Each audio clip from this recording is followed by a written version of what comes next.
Well, I mean, again, to educate people, because people think that the UFC is on everywhere, but pay-per-views were not like that in the beginning. They were only being shown in major metropolitan areas. So I was living in Coldwater, Michigan, a very rural area. Never heard of the Ultimate Fighting Championships. So a friend of mine out of Detroit happened to watch the first two. He recorded them on an old VHS tape, and he showed it to me, and says, "Hey, you got to think about doing this stuff." And I'm watching people getting soccer kicked in the face, teeth are flying out. And I'm like, these are not exactly skills I possess. But he says, "Hey, look at this skinny little guy doing jiu-jitsu." Of course, he was referring to Hoist Gracie.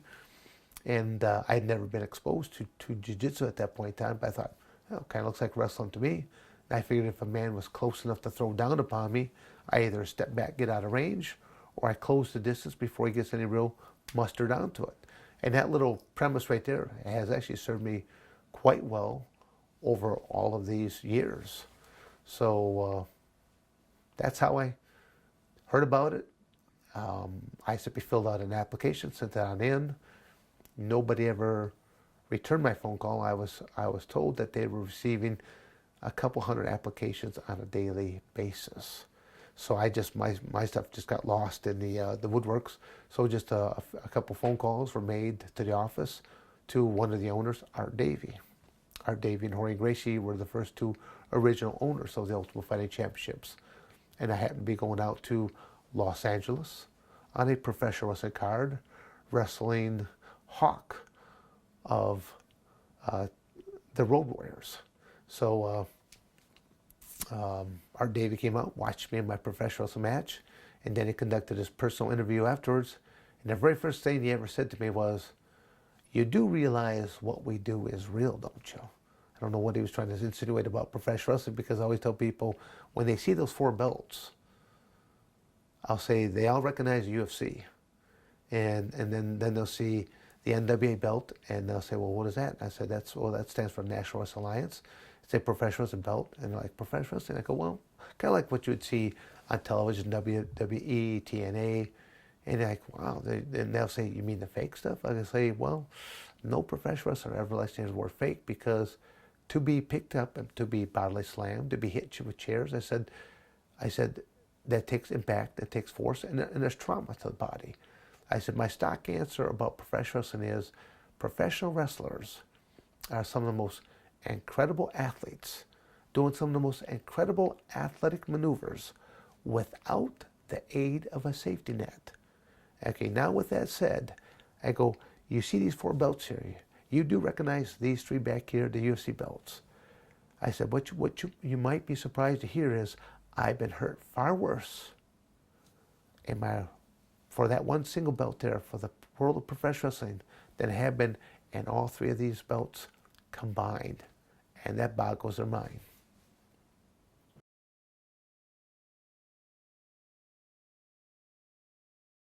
Actually, I don't think really I was nervous at all, because I had no time. I only trained for 5 days, an hour and a half a day.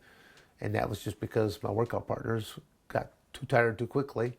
My training camp was actually held down in Lima, Ohio, at Al's Body Slammers gym. A professional wrestling ring was the closest thing that we could come to a cage. Not like nowadays. I mean, back then there was only one cage in the world, and it was owned by the Ultimate UFC. Now, I'll bet you can go into almost any community and you will find a cage somewhere in somebody's gym, or a section of fence in someone's gym that you can work on cage wall tactics and that. But at the time there wasn't. Professional wrestling was the closest thing I could come to. And so I went down there with Al and a couple others professional wrestling proteges. And they had one pair of old boxing gloves between the 3 of them. They simply just rotated. Once you got tired, you traded the gloves off to the next guy, and he traded them with the next guy, and they would punch, kick, and do whatever submissions that they knew of to me. And I just kept avoiding being struck, and used my amateur wrestling skills to clinch, throw, take down, and just simply slap on amateur wrestling moves and make them scream or squawk.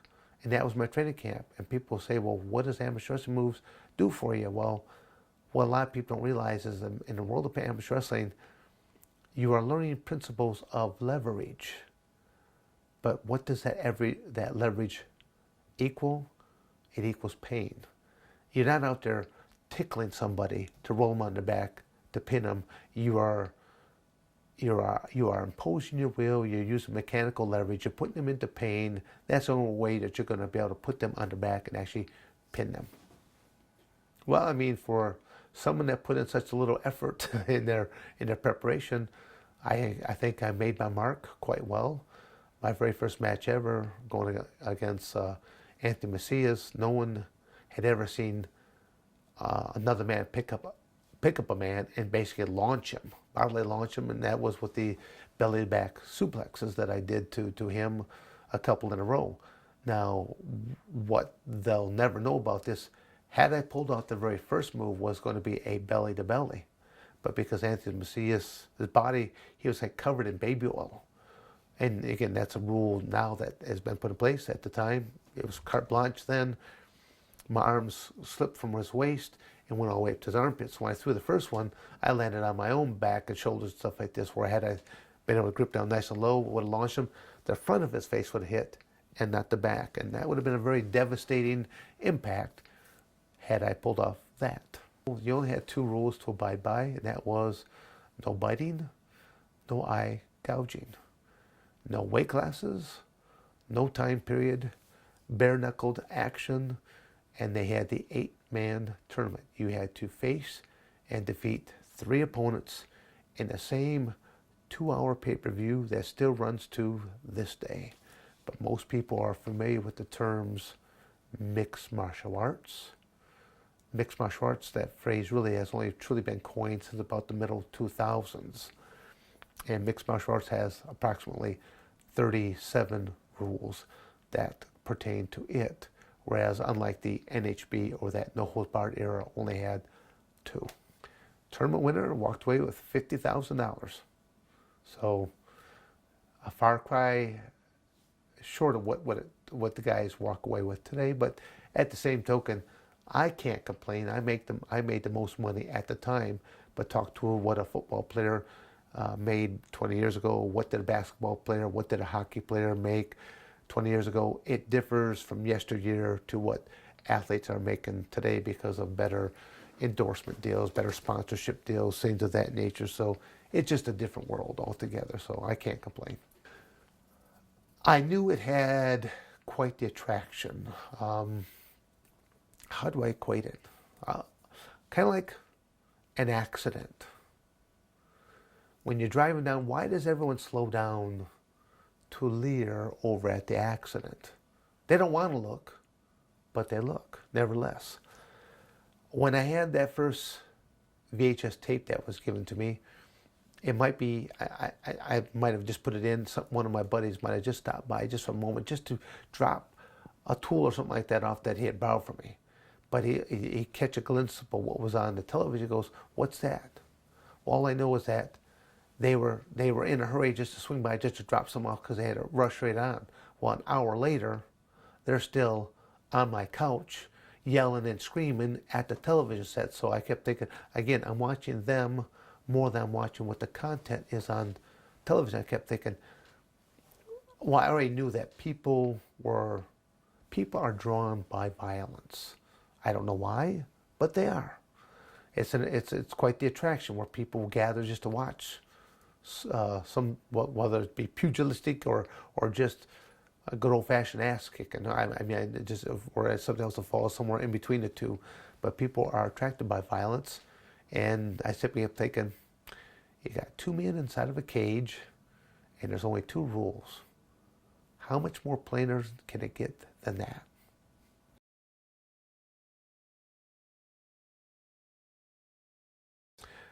Nada.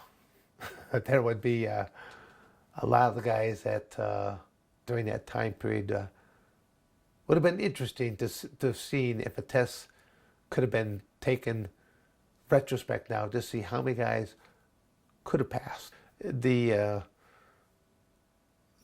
type of testing, again, I think really only came about somewhere in that middle 2000s.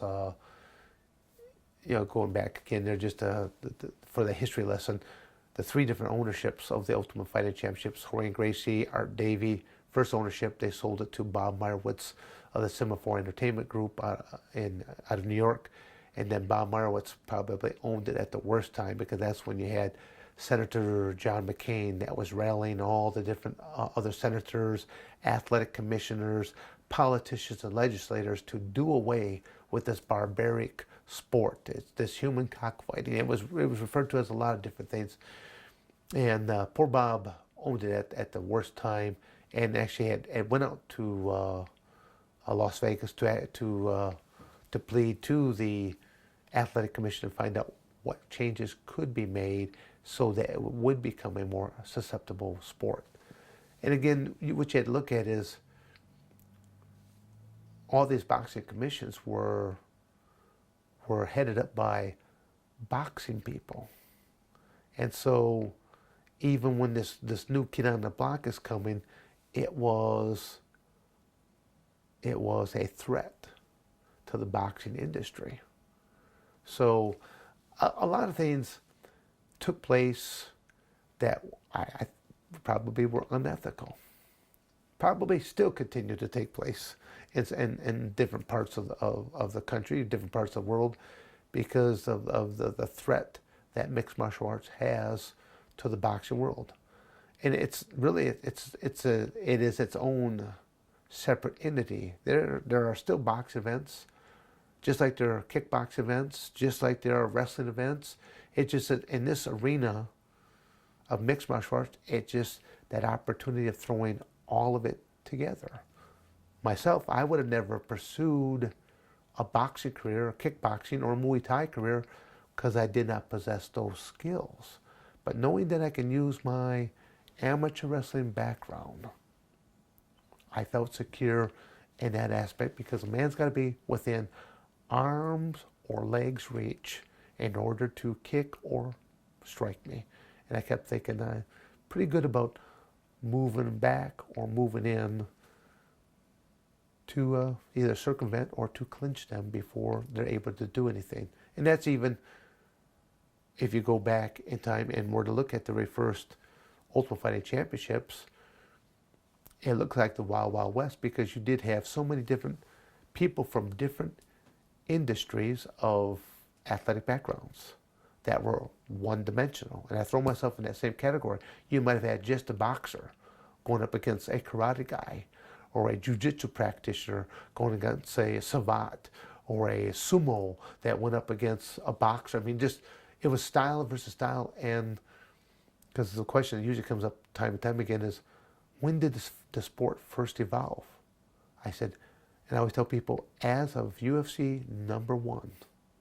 Because as people are watching this and they're realizing you're okay if you're on your feet and you got all this striking power, but what happens if you get clinched or taken down? And so the grapplers, which was the category I fell into, we had to learn defensive mechanisms, how not to get hit, or one or two things to learn how to strike on out to where you can get to those clinches, jam them against those cage walls, or get those takedowns. And then the strikers realize, well, I'm okay while I'm on my feet and I have space. But now I have to learn survival skills, how to defend from being taken down, how to get off those walls, how to get back up off the ground. So the sport started evolving from the very first event to 21 years later. You have strikers that can grapple with the best of the grapplers, and grapplers who can strike with the best of the strikers. So the sport has gone a complete 360 revolution, and it's only been around 21 years.